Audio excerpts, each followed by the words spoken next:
for having us. It's absolutely no problem at all. What do you guys think? Excited?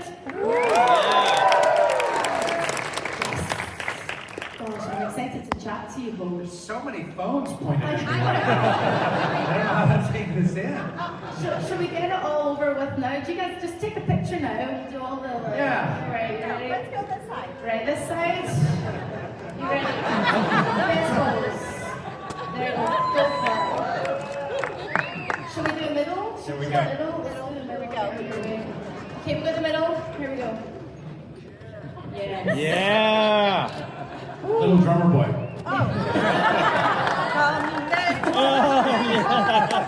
And over here? Should we look? Because I feel like you guys... Nah, fuck them. I'm sorry if there are any children. He's going to be inappropriate. No! I hate them. Get over here. Come on, you get out, get out. 9 years of that, you guys.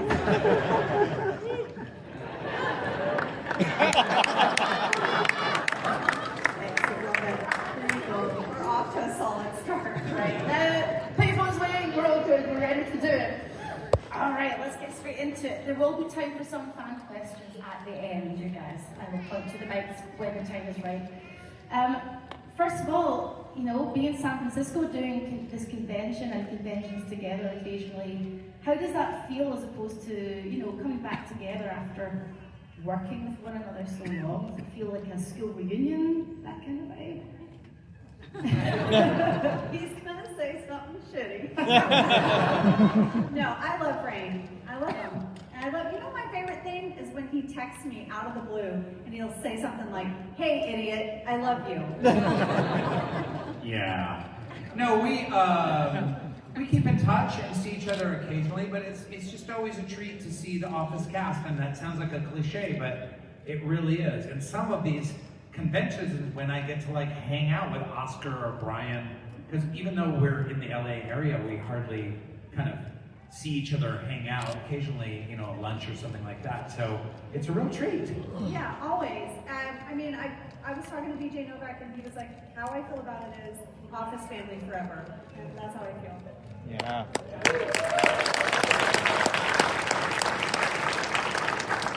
I was watching an episode of your podcast, Rainn, and you were talking to Ed Helms.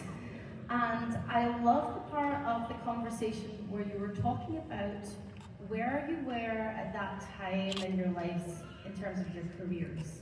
Everyone was pushing on and trying to get movies, and everyone was really fired up. Did you feel like that at that time? And do you wish that maybe you'd paused and taken stock? Where were you both mindset-wise at the height of The Office? Yeah, I mean, it's something that I've shared with a number of Office members. Ed Helms was one I spoke to about this, and BJ Novak I spoke to about it, that one of our regrets is that we didn't enjoy it more. And don't get me wrong, we enjoyed it a ton. And I've talked about this before, and I've had headlines that have said like, Rainn Wilson miserable on the set of The Office. It's like, no, I wasn't miserable on the set of The Office, but we did spend so much, you work so hard as an actor and you're broke forever, and you're getting little roles, and then all of a sudden, like when your break hits, you want to make the most of it. So, you know, all of a sudden I had opportunities to, you know, star in movies and develop other TV shows and get production deals and do commercial campaigns, and sometimes you could be so focused on these other aspects of career that like the greatest job that you will ever have is in your lap, and you kind of neglect just really savoring how special and rich that experience is. And I think maybe this is something that we can all experience. You know, sometimes it's high school is your best time of your life. Sometimes it's college. Sometimes it's a work experience or a vacation, but you're thinking about what's the next thing. So it's kind of a trap of how happiness works. Angela, were you in that mindset? And also, do you feel that's just a human thing, or do you think it's the creative industry we work in that makes you go, what's the next thing? I think it's a human thing. I think sometimes it's hard to just sit in gratitude in the moment that you're in. And I think as you get older, you get better at that, for me especially. I felt that true. It's like the older I am, I appreciate the smaller things now, and even just if I you know what I would love nothing more than to go back and sit in the conference room and do a conference room scene. And we used to be in that scene, like we'd be in a conference room sometimes all day for 5 days. You get loopy. But I was like, how fun would it be to sit back in that conference room? That's a lot of big personalities in a very small space. Small space. Yeah. And I think for me, at the height of The Office, I became a mom. You know, I was pregnant season 4. If you watch the dinner party episode, the reason Andy has a giant bouquet when we walk in the condo was to hide my belly. Like they had to find a joke to hide my belly. So, and you were fictionally pregnant in season 8? Yeah, so it was, we had this joke of like, who's real pregnant? Because I was real pregnant and Jenna as Pam was fake pregnant, and then Jenna was real pregnant and I was fake pregnant as Angela. So one day our script supervisor, Veda, said, wait, who's really pregnant? But yeah, I became a mom, and that sort of shifted my whole life perspective. And I wasn't a hamster on a wheel in that way of like chasing that job.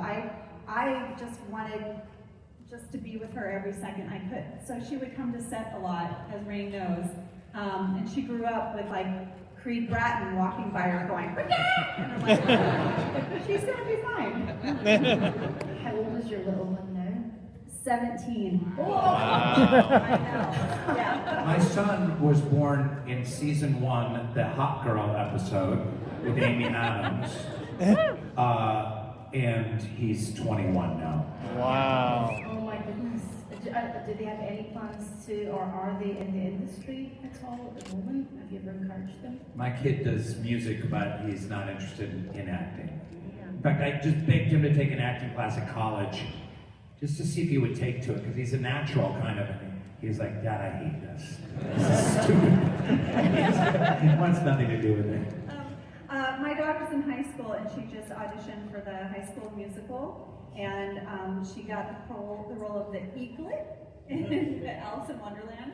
So I'm gonna go watch her be a little eagle.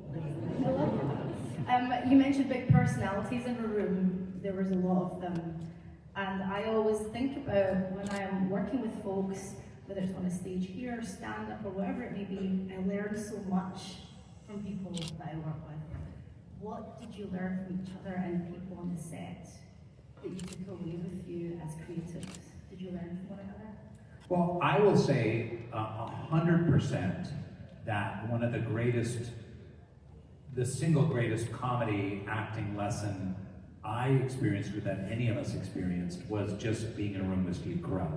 And because he's just the sweetest, kindest, kind of most normal guy I'd ever want to meet, and he has this mad genius comedic ability.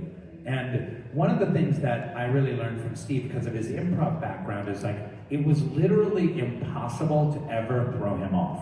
There's nothing you could ever do in a scene, in any given situation, that he wouldn't completely 100% respond as Michael Scott, perfectly in the moment. So, and I would try sometimes, I would just— A lot of times.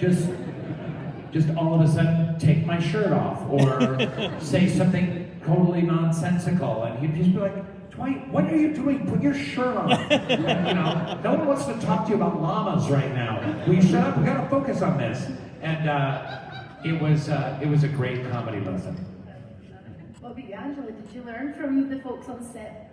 Well, I mean, just to echo what Rainn said, Steve Carell's like a master class in acting, not just comedy, but just in the heartfelt moments. Like, he would make you tear up and make you laugh. And pretty early on, I learned I couldn't make eye contact with him because he would just like come for my soul. So I couldn't. I would just laugh, and then I didn't want to be that person. So I would look at his neck.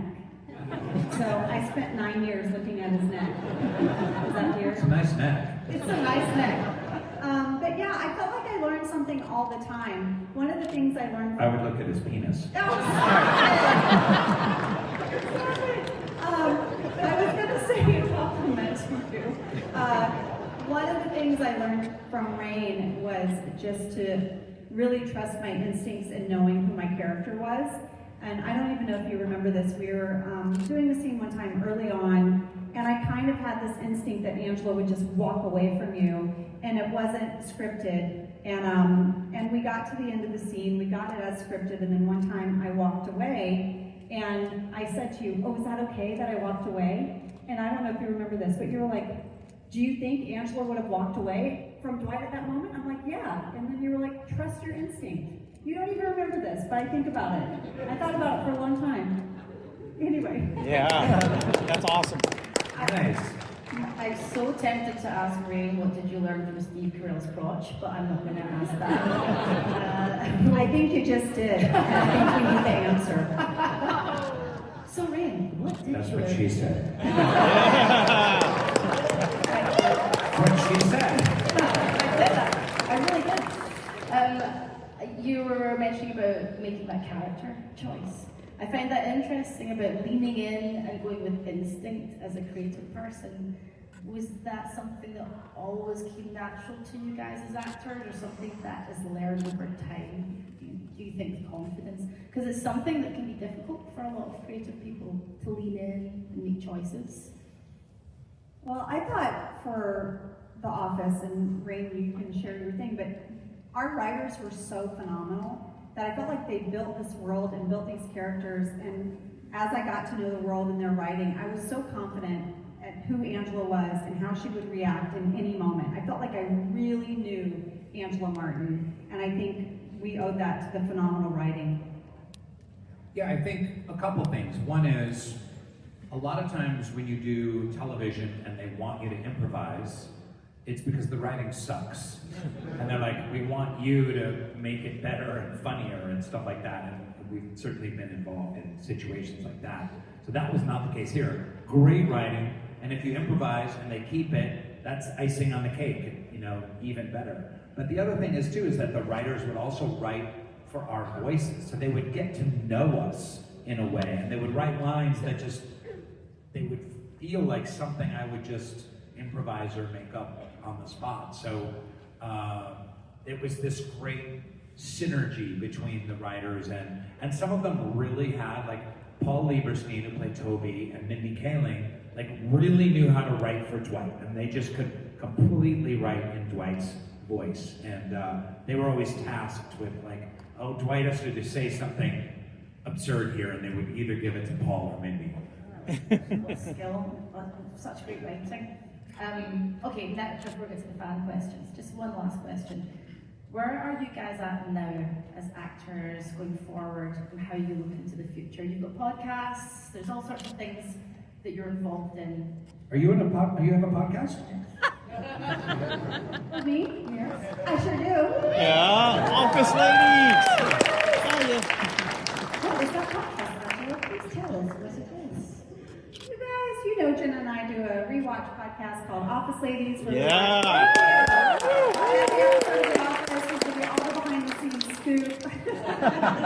Rainn has graciously been on the show many times. He's got a fantastic podcast called Soul Boom. Yeah, it is. That is a much smaller audience base. This demographic. And you have a podcast. I do, yes. Yes, I do. Yes, I do. It's called Hot Pod Time Machine. Yeah, cool. Time machine with Claire. Thank you. So yeah, like where are you? What's next for you guys then? What turns you on now creatively? Where are you going next? Well, I just had a movie come out called Code 3 that you can, 3 people, thank you. Code 3 people have seen that film. And you can buy it on video on demand on Amazon or Apple. And I think it's coming to streaming soon, next couple months. And I'm very proud of that one. And there's another movie I did actually with Amy Adams last summer called By the Sea. I don't know what's happened to it. Maybe it's not very good. I haven't heard anything about it. But, you know, I feel like I'm in this incredible position where I get to write books. I've had 1, 2, 3, 4 books now. And Angela just wrote a cookbook with her husband as well. Check that out. It's called You Can Cook This. You can make this. You can cook this. You can make this. And it's a delightful. I've done every recipe in the book.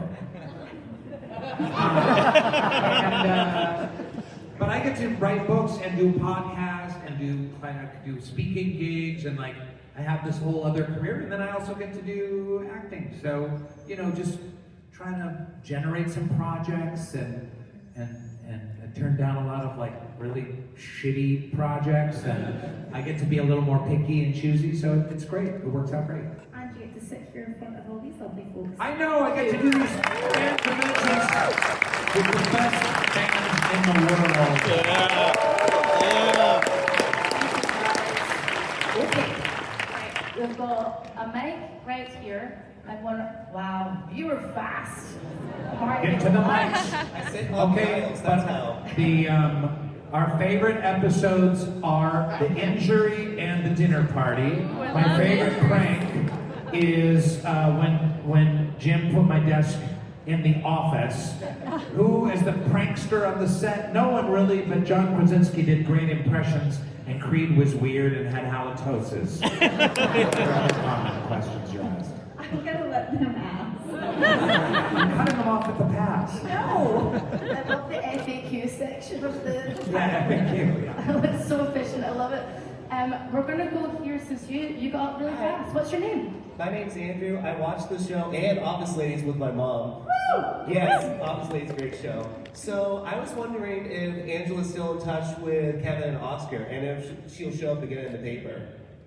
Oh my goodness. Well, I did tell Greg, I was like, Greg, if you need Angela Martin to come, if Oscar's having an accounting problem and Angela Martin needs to come, Angela Martin Schrute needs to come and help Oscar, I'd be more than happy to. But Oscar and Brian and I have a tradition where we do an accountant's dinner. Yes, and we don't live in the same cities, but we try to get together and we do a surf and turf. And someone always has to pick the surf and turf. And Oscar never fails. He gets the surf tower. Have you seen one of those? They Yeah, walk the seafood tower, The yeah. seafood tower. It's enormous and really obnoxious, and he gets it every time. So yes. Okay, and since I won't get another chance, save Bandit! That's my only way, 85 pounds. Nice mate. Hello friend, what's your name and question? Hi, my name is Dwight. Quick question, everybody. Quick question. What's your favorite part of the whole experience? Just being in the office. What experience, just when you think about it, just makes you smile? If you're having a bad day, you're like, I did the office. It's a pretty cool day. I liked watching YouTube videos at Oscar's computer monitor on breaks. Yeah, Oscar's computer was the only one that had sound. None of the other computers had sound. So we would gather around his computer and watch whatever videos. He loved a lot of martial arts videos. There was the one about the wildebeests that rescued the baby cat from the lions Oh, that in was the Kruger Park. such drama. Yeah. We watched that. And then I loved that it came back in the show that we all gather around Oscar's desk to watch the documentary be unveiled. So that was the writers knowing that's where we always hung out anyway. Thank you very much, my friend. Thank you. Hello there, my dear. What's your name? Hi, my name is Evan. Oh, I just kissed the mic. Everyone has their comedy growing up. I, try to get my wife on The Office. She's a big Friends person. I wanted to ask you guys, what was your... I told her you could be both. What was your favorite comedy growing up when you were younger? Did you get that one before? Yeah, I saw Christopher Lloyd was here, and I Love Taxi was one of my very favorite shows, late 70s, early 80s. And it was such a beautiful mix of character. It almost wasn't a comedy, it was almost a dramedy, and just an amazing assortment of amazing characters. So, but a bunch of great classic ones from the 70s I grew up watching. I always loved sitcoms. I didn't grow up in the U.S. I grew up overseas, and so one of the comedies that I was was first introduced to that I loved was Faulty Towers. Yeah. So loved that show so much. But I loved, when I came stateside, I sort of rediscovered American television, and I loved Cheers. Thank you very much. Thanks, you guys. We need laughs more than ever, so we appreciate you guys. Thank you. Thank you. Thank you. You grew up in Indonesia, is that correct? Yeah, in Jakarta. I love the conversation you both had, and then Rainn was like, okay, speak Indonesian. So you were like, okay, let's go. Apa kabar? Kabar baik, terima kasih. Anyone? No? No. Not a single Indonesian here. That I just said hi, how are you? Oklahoma City Comic Con, 14 Indonesians. Hello, my friends. What's your name? Michael? Yeah, my name is actually Michael. Angela, I just wanted to say thank you and Jen for picking up How I Met Your Mother. It was so cool to see kind of the synergy crossover there.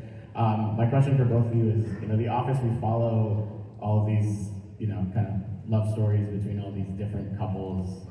Jim Pam, Michael Holly, Michael Jan, Michael, the real estate lady. Carol.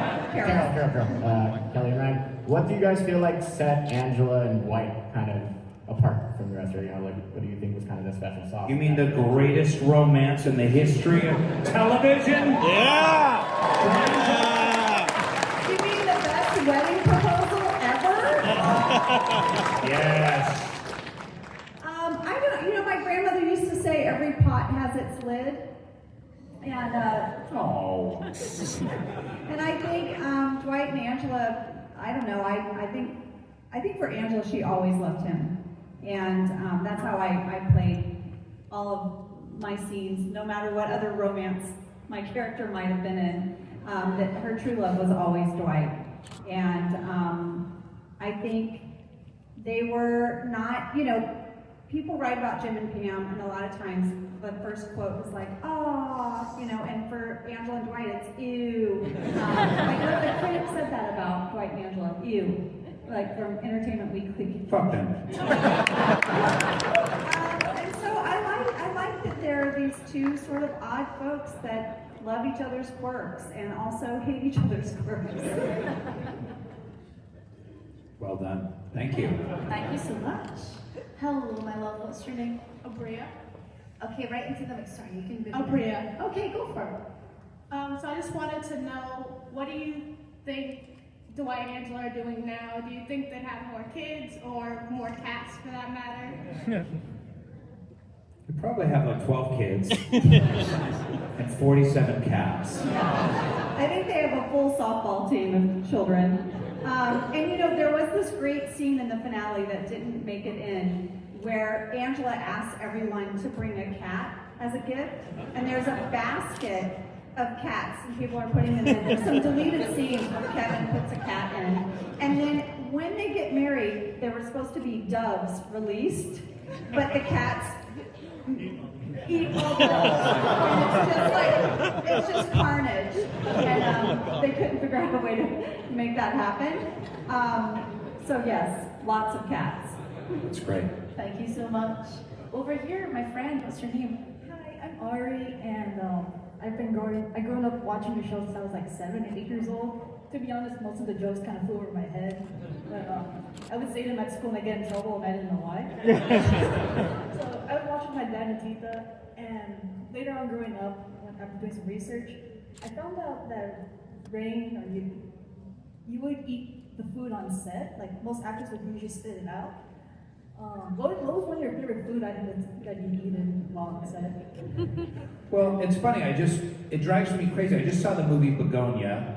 I have a mixed review on that one with Emma Stone and Jesse Plemons. Great acting. But they have a dinner scene and they have like a few nibbles of the noodles and they weren't eating the meatballs on the spaghetti. It drives me crazy. Nothing pisses him off more. Like, eat the food, you fucking idiot.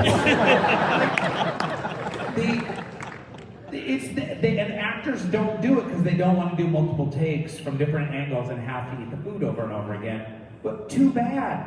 Suck it up. That's what she said. You have to. So I always, as an actor, I always feel like it's my obligation to truly devour the food that's in front of me. That's amazing. Just just watch the Dwight Jan scene where he's eating all the Yeah, pancakes. it's the extra syrup as he's talking to Jan, and he does like 7 or 8 passes of the syrup, and then eats the eggs and the pancakes. And I never treat myself to this syrup, so I enjoyed it. I got to spend a day eating 3 pounds of syrup-drenched pancakes. Yeah, That's a great scene. Thank you so much. Thank you. So, friend, what's your name? Hello, my name is Charlotte, and I've got a wee bit of a non sequitur for Mr. Wilson here. I was actually introduced to you as one hardcore Fenton Mud, and my question is, well, first off, in the original series, he's kind of silly, dilly-dilly. You made him dangerous, and so my question is, what was your familiarity with either the role or Star Trek? Were you a fan? And how did you make him your own? Because it was brilliant. Thank you so much. Yeah, what an honor it was to be part of the Star Trek universe and Star Trek Discovery and play Harry Mudd. And, we talked a lot about the tone because Roger Carmel played him pretty comedically in the original series. But the world of Discovery was so dark and dangerous, and the stakes were so high. We knew we needed to give him a dash of his, kind of pirate self, but at the same time, he had to have real teeth in order to fit into the universe. So there's one of my favorite quotes is by Sir Laurence Olivier. He was a famous actor from England. This is one of Rainn's favorite bits. This is fancy actor in bits. the 60s and 70s. Oh, really? Yeah. Oh. I'll show you. He did his production of Hamlet is considered one of the great Shakespeare adaptations of all time. But he said, style is knowing what world you're in. So, actors learning what style the world is in, is really important. And sometimes there were actors on The Office that just didn't know the world they were in. They were too broad or they were too dark and serious. They couldn't match and sometimes we had to fire some actors that just didn't match the style of the show. So it's really important to kind of know what style you're in. Thank you so much. Thank you. Thank you. This will be the last question, I'm afraid. So everybody else, don't look at me in the eyes. I'm so sorry. Thank you for waiting, but I'm so sorry. My dear, last but not least, what is your name, my friend? Addison, this is a lot of pressure on your last question. Happy Thanksgiving to you both, all of you. I just wanted to see if there was a quote to this day, it doesn't have to be yours, anybody's quote that gets stuck in your head that you find. Maybe you wake up in the morning and it goes through your head or something that, there's a quote. A quote from The Office? Mm-hmm. Oh, okay. You take that one. I mean, there's a lot that I think about, like in the course of just like being out and about. Like if I see bacon, I think of Michael Scott. I mean, I don't know how you can't. Like, I like fresh bacon, so sue me. Like, that's the whole thing. I can't look at a griddle the same way. But yeah, I think things just pop up all the time. And I get a lot. People will say to me, like, just in the airport, like I had a lady say to me, Phyllis, these are forks. I mean, I love it though. Every single time, to me, it's just like an abundance of riches. Like, I love that I got to be a part of that. It was weird though, when I was at a U2 concert and some guys yelled at me, Angela, we take the Da Vinci Code because we burn the Da Vinci Code. And I was like, oh right, I said that. That's awesome. That's awesome. Perfect response. Yeah. Thank you Great. very much. Thank you. Thank you very much. A round of applause for the final question.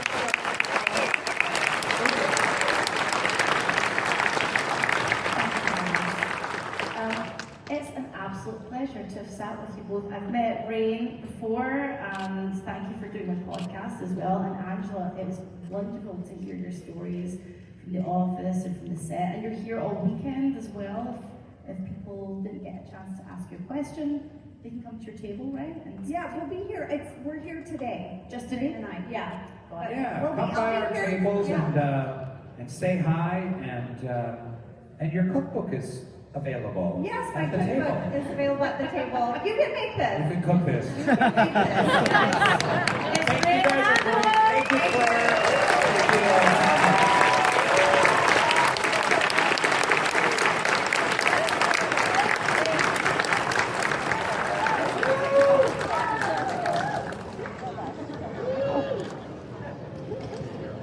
Thank you.